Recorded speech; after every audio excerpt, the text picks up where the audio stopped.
মোট অভ্যন্তরীণ উৎপাদন ও মাথাপিছু আয়ের ভিত্তিতে ফোর্বস সম্প্রতি বিশ্বের 10 দরিদ্রতম দেশের নাম প্রকাশ করেছে। এর মধ্যে বেশিরভাগই আফ্রিকা মহাদেশে। চরম দারিদ্র্যের সঙ্গে লড়াই করছে এই মহাদেশের 8টি দেশ। দরিদ্রতম দেশের তালিকায় ভারতের স্থান 62তম। অন্যদিকে ভারতের প্রতিবেশী পাকিস্তানও দারিদ্র্যে জর্জরিত। তবুও এই দেশ শীর্ষ 10 দরিদ্রতম দেশের তালিকায় নেই। দারিদ্র্যের নিরিখে পাকিস্তানের স্থান 50তম স্থানে রয়েছে। বিশ্বের সবচেয়ে দরিদ্র রাষ্ট্র হল দক্ষিণ সুদান। এদেশের মাথাপিছু জিডিপি হল $455। পূর্ব আফ্রিকার এই দেশ 2011 সালে সার্বভৌম একটি রাষ্ট্র হিসেবে আত্মপ্রকাশ করেছে। দরিদ্রতম দেশের দ্বিতীয় তালিকায় আফ্রিকা মহাদেশের বুরুন্ডি রয়েছে। এই দেশের মাথাপিছু জিডিপি হল $916। পূর্ব আফ্রিকার বুরুন্ডি ক্ষুদ্র ভূমিবেষ্টিত রাষ্ট্র। এর জনসংখ্যা প্রায় 15 লক্ষ। দরিদ্রতম দেশের তালিকায় তৃতীয় স্থানে রয়েছে সেন্ট্রাল আফ্রিকান প্রজাতন্ত্র। এই দেশের মাথাপিছু জিডিপি $1123। সোনা, তেল, ইউরেনিয়াম এবং হীরের মতো খনিজ পদার্থ মজুদ সত্ত্বেও রাজনৈতিক অস্থিতিশীলতা, সশস্ত্র সংঘাতের মতো জটিল সমস্যাগুলি সেন্ট্রাল আফ্রিকান প্রজাতন্ত্র দারিদ্র্যের সঙ্গে লড়াই করছে। এদেশের 80% নাগরিক দারিদ্র্য সীমার নিচে বসবাস করে।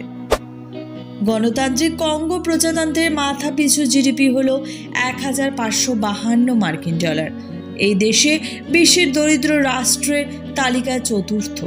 কোবাল্ট এবং তামার মতো প্রাকৃতিক সম্পদে সমৃদ্ধ হওয়া সত্ত্বেও সাব সাহারান আফ্রিকার বৃহত্তম দেশ কঙ্গো গুরুতর অর্থনৈতিক সংকটের সঙ্গে লড়াই করছে। মোজাম্বিক পূর্ব আফ্রিকার প্রাক্তন পর্তুগিজ উপনিবেশটির অত্যন্ত কম জনবহুল দেশ। মাথাপিছু জিডিপি হল $1649। মোজাম্বিক বিশ্বের দরিদ্রতম দেশের তালিকায় 5ম স্থানে রয়েছে। প্রাকৃতিক সম্পদে সমৃদ্ধ হলেও মোজাম্বিক বছরের পর বছর সন্ত্রাসবাদ এবং গ্যাংওয়ার দ্বারা বিধ্বস্ত। এছাড়াও প্রাকৃতিক দুর্যোগ, রোগ, দ্রুত জনসংখ্যার বিস্ফোরণ, নিম্ন কৃষি উৎপাদনশীলতা এবং সম্পদের বৈষম্য ও মোজাম্বিকের অর্থনৈতিকভাবে পিছিয়ে পড়ার অন্যতম কারণ। পৃথিবীর 6ষ্ঠ দরিদ্রতম রাষ্ট্র হল আফ্রিকা মহাদেশের নাইজার। এর মাথাপিছু জিডিপি হল $1075। মালাউই বিশ্বের 7ম দরিদ্র দেশ। মাথাপিছু জিডিপি হল $1712। দক্ষিণ পূর্ব আফ্রিকা এই দেশ প্রাকৃতিক সৌন্দর্যের জন্য পর্যটকদের কাছে পরিচিত। আফ্রিকার এই দেশটি বৃষ্টি নির্ভর কৃষির উপর ব্যাপকভাবে নির্ভরশীল। ফলে জলবায়ু পরিবর্তনের ফলে জিনিসপত্রের দামের ওঠানামাও তীব্র, যা এ দেশের অর্থনীতিকে ঝুঁকিপূর্ণ করে তুলেছে। এই নির্ভরশীলতাই এ দেশের উন্নয়নের পথে কাঁটা হয়ে উঠেছে। লাইবেরিয়ার মাথাপিছু জিডিপি হল $1882। এই দেশে দুনিয়ার 8ম দরিদ্র রাষ্ট্র। পশ্চিম আফ্রিকার দেশ লাইবেরিয়ার দীর্ঘস্থায়ী দারিদ্র্যের কারণ হিংসা, সংঘাত, বিধ্বংসী গৃহযুদ্ধ, পাশাপাশি ইবোলার মতো রোগের প্রাদুর্ভাব এ দেশের দারিদ্রতার অন্যতম কারণ। ভারত মহাসাগর অঞ্চলে অবস্থিত ভারতের ঘনিষ্ঠ মিত্র মাদাগাস্কার একটি দ্বীপ রাষ্ট্র। এই দেশের মাথাপিছু জিডিপি হল $1979। দারিদ্র্যের দিক থেকে এটি 9ম স্থানে রয়েছে।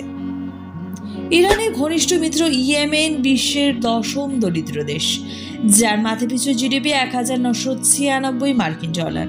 মধ্যপ্রাচ্যের দেশটি বছরের পর বছর ধরে চলা গৃহযুদ্ধ এবং রাজনৈতিক অস্থিরতার কারণে বিধ্বস্ত, যা তার অর্থনীতিকে ভেঙে দিয়েছে। ইয়েমেন এই গৃহযুদ্ধ দেশের পরিকাঠামো বিপর্যস্ত করেছে, কৃষি উৎপাদন ব্যাহত করেছে এবং খাদ্য, জল এবং ওষুধের মতো প্রয়োজনীয় জিনিসের ঘাটতি সৃষ্টি করেছে। এ দেশে লাখ লাখ মানুষকে বেঁচে থাকার জন্য রাষ্ট্রসংঘের মতো আন্তর্জাতিক সংস্থাগুলির মানবিক সহায়তার উপর নির্ভর করতে হয়। পাকিস্তান, আবারও বলে রাখি, পাকিস্তান বিশ্বের 10তম দরিদ্র দেশের মধ্যে নেই, 50তম স্থানে রয়েছে। তবু এর জিডিপি হল $6955। যদি ভিডিওটি ভালো লেগে থাকলে এরকমই অজানা তথ্য জানতে হলে এক্ষুনি আমাদের চ্যানেলটিকে সাবস্ক্রাইব করে আমাদের প্রিভিয়াস এবং নেক্সট ভিডিওগুলো ফলো করতে থাকুন। ততক্ষণের জন্য ধন্যবাদ। ভালো থাকবেন, সুস্থ থাকবেন।